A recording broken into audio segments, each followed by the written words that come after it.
pinakamataas na pagpupuri, pagluluwalhati at pagdarakila ay nauuko lamang sa ating pinakamamahal na Panginoon Jesus po lamang. Dobleng paggalang at pagrespeto sa ating minamahal at ginagalang na mahal na Pastor Willie Almeida at maging sa di malilimutan turo ng ating beloved mahal na Pastor Willie Almeida at sa kanya beloved assistant Mama Dear, hallelujah. At pagbati din po sa mga beloved children po at sa inyo pong lahat mga minamahal, isang mapagpalang gabi na po, hallelujah. Hallelujah. Ma-share ko lamang po ng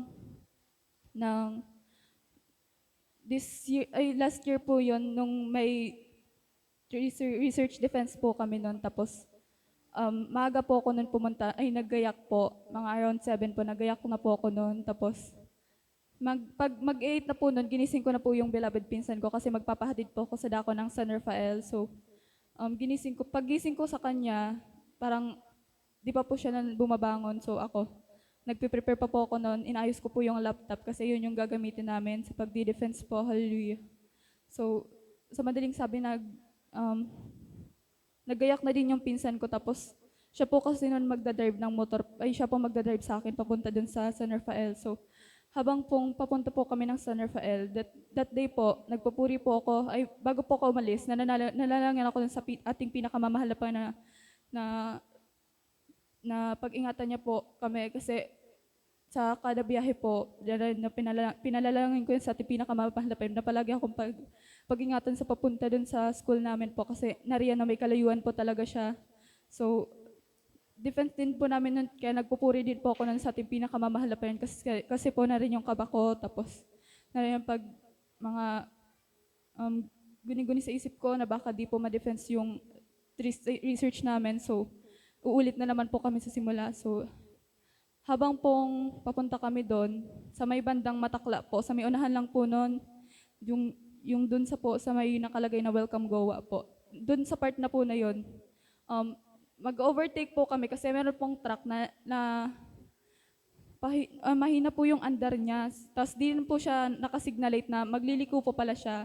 Tapos that time din po may bus, tapos di naman, malayo po kasi talaga yung bus, nakita ko, kaya parang yung pinsan ko, di din po siya inisip na mag-overtake yung bus. So, pa-overtake na po siya nang bigla pong dumaan yung bus po. Tas that time po nakapangbabae po ako na upo, yung dulo ng paa ko po talaga na dumikit po siya dun sa bus, hallelujah, na rin yung kabako, hallelujah, na nagre-rebuke din po ako. Tapos dun din po kasi sa isang gilid, nag-overtake din po ng motor. So, sa madaling sabi, naipit po kami sa gitna, hallelujah. Nariyan na pag-rebuke namin na, hallelujah, parang meron pong, dun po sa motor, parang meron pong naggilid po sa kanya dun sa may bandang gilid po. Kaya nariyan na pinag-ingatan kami ng ating pinakamamahal na Panginoon Jesus, hallelujah. At habang papunta kami dun, hallelujah, di ko lubos na maisip, hallelujah, na pinag-ingatan kami ng ating ng ating mahal na Panginoon, hallelujah. Tapos, pagdating ko din po nun sa school, nagsisimula na daw po. So, nagbibilis-bilis na po kasi panguna po kaming group na magre-report, hallelujah. Nariyan na kinabahan ulit po ako. Pumunta po ako ng CR noon. Tapos, nanalangin ulit ako sa ating pinakamamahal na Panginoon. Nagpasalamat ako sa Kanya sa pag-iingat, hallelujah, sa papunta ron. So, nagpanalangin din po ako noon na sana ma-defend yung research namin.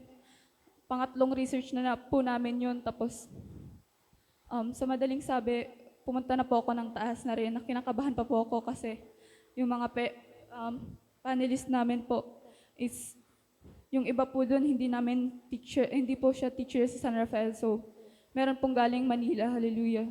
Tapos, habang sa part ko na po, nire-report ko na yung part ko, nariyan na kinakabahan na ako, di ko na po ma-defend yung sa part ko, kaya kinakabahan na po ako noon. Tapos ginawa ko lang noon po, nagre-rebuke po ako sa isip ko, hallelujah, hanggang sa matapos yung research namin, hallelujah, na sabi ng panelist po noon na, sabi daw po, ang ganda daw po ng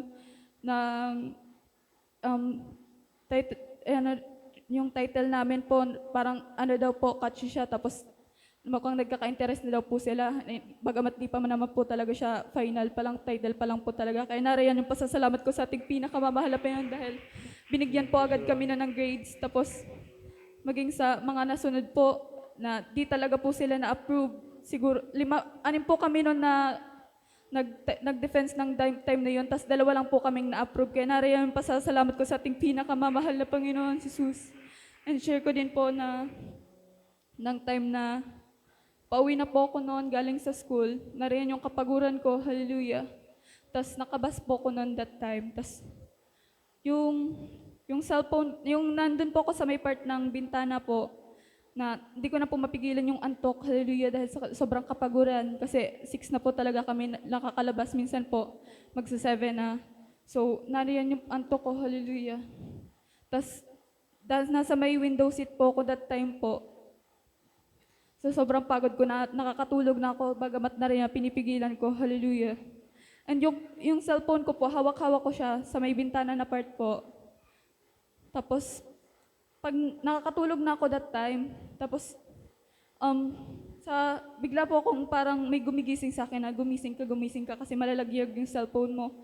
Tapos pagising ko po, mabibitawan ko ng cellphone ko na nariyan nyo, nag-rebuke po ako sa ating nag-rebuke po ako noon, tapos bigla po yung phone ko na mahulog na dapat, na nariyan na hawakan ko po siya, kaya nariyan yung pasasalamat ko sa ating pinakamamahal na Panginoon Jesus kasi yung lahat ng file ko sa school, mga activities po, nandun po lahat. So iniisip ko na lang po na kung masira yun, paano na ulit maggagawa na naman ako ng bago, kaya nariyan yung pasasalamat ko sa ating pinakamamahal na Panginoon Jesus. Hallelujah.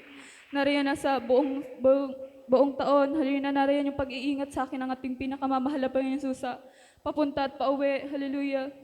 And share ko din po ng time na sinundo ako ng tito ko.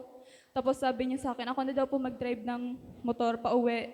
Kasi pupunta daw sila ng Boulevard kasama yung iba kong pinsan. So, hinihintay po namin dun yung pinsan ko na dinadrive nila yung tricycle. So, sa madaling sabi po, hinintay namin hanggang sa nakarating na yung mga pinsan ko. So, ako na po nag-drive pauwi.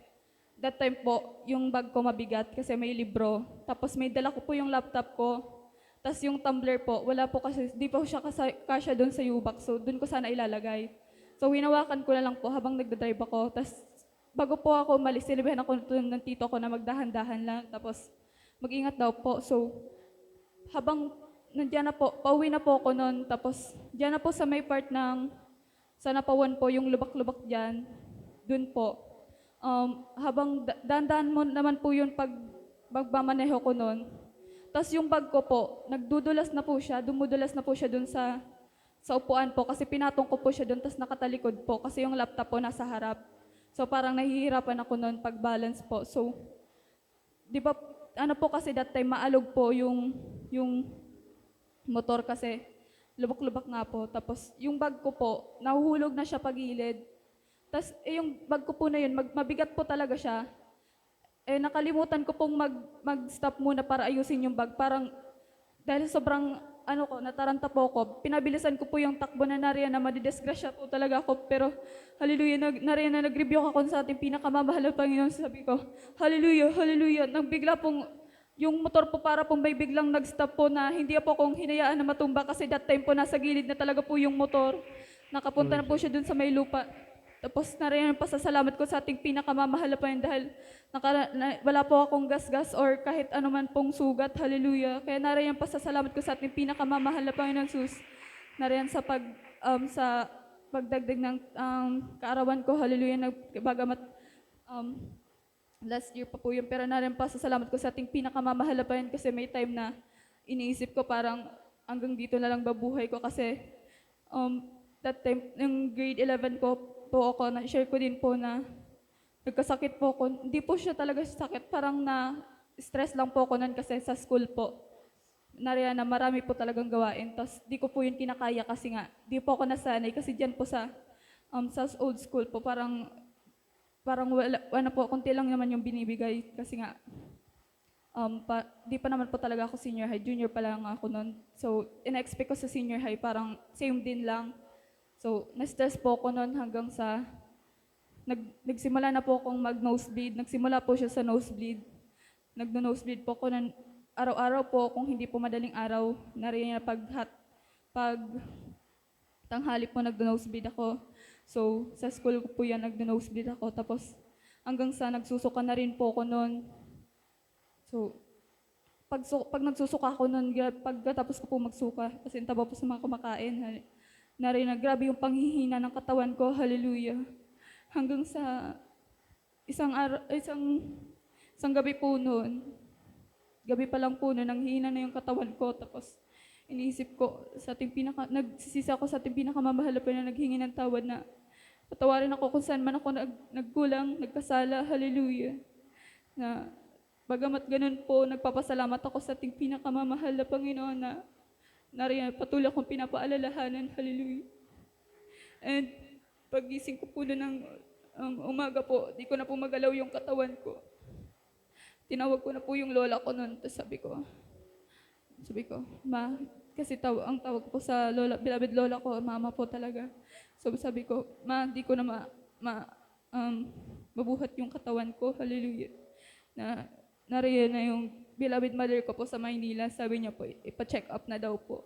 So, ako po pinipilit ko po talagang tumayo nun, na kahit na grabing sakit po pag tumatayo ako. Tapos, sa madaling sabi, pumunta po kami dyan nagpa-check up po kami sa dako ng UniHealth po. Tapos, 5 lab po yung ginawa sa akin, puro naman po negative. Ang sinabi lang po is masyadong mababa yung hemoglobin ko. Sa madaling sabi po is marami yung white blood cells ko kaysa sa red blood cells, kaya nariyan na ng hina. And dala na rin po ng stress. Tapos sabi din po ng doktor po na yung left side ng ilong ko, kasi pina-check up din namin yun kasi nga po di po tumitigil yung pagdurugo, na meron daw pong bukol, hallelujah. And sa madaling sabi po, nagreseta po sila ng mga vitamins lang naman po yung binibigay sa akin. Tapos yung sa ilong ko na parang pump po. Tapos, so sa madaling sabi, ginagamit ko po yun. Nanariyan na. Pinapanalangin ko din yun sa ating pinakamamahal na Panginoon Jesus na sana pagalingin niya, hallelujah. Yung vitamins po, iniinom ko din po yun. Tapos hanggang sa patuloy yung pananalangin ko sa ating pinakamamahal na Panginoon, pagalingin ako.